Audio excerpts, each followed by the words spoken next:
started the ground crew on the 7th day of the 11th month in the 77th year. So I'm 77 at 11. I worked that out because I left Ebony on the 31st of August, the last day in August, and I said I'm going to start my business in November.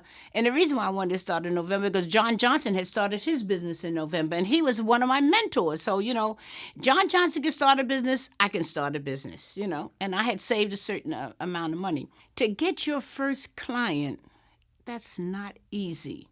And I'm trying to remember, how did I get my first client? It may not be my first client because what happened with me, when I left Ebony, I was so tuned in to the Negro market, the Negro consumer market. I knew all the statistics. I knew everything about us. Everything, because of my training, my background with Ebony. So why I went into this business on my own to go after the Negro market, I don't know. But I did. So it was very difficult because I'm only going after black clients. And they were hard to come by. I had a lot of black clients, but not enough to sustain me in business, to pay your rent, gas and electric, telephone, somebody answering your phones, etc.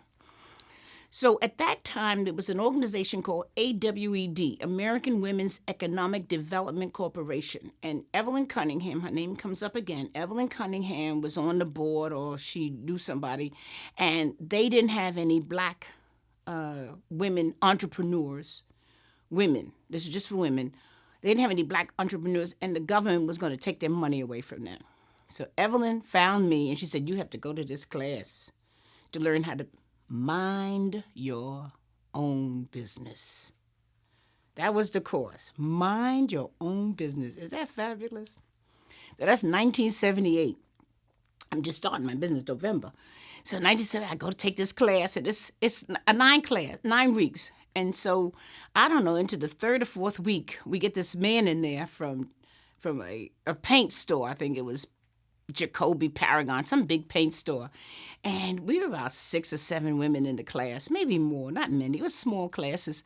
And he said, okay, you, he pointed to me, tell me about your business and tell me what you do. Oh, and I told him my business is this and my business. Oh, I just went on. My business was so fabulous.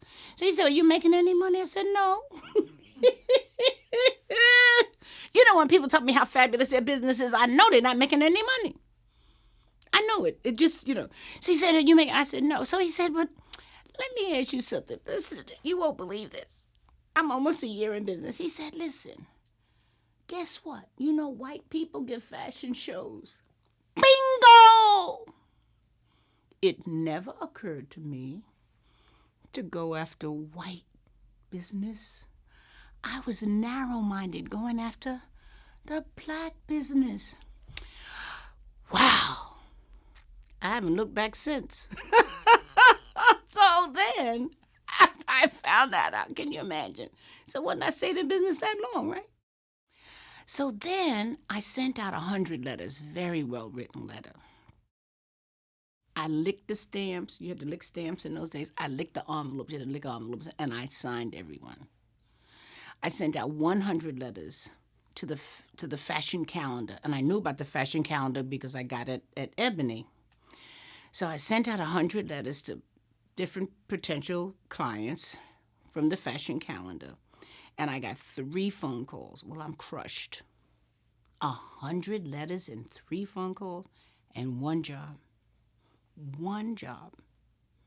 And that job was Tick-to-Nair at 530 7th Avenue. That lady's name was Miquette Schrader. And it was in the wintertime, I'll never forget, and I made a major mistake.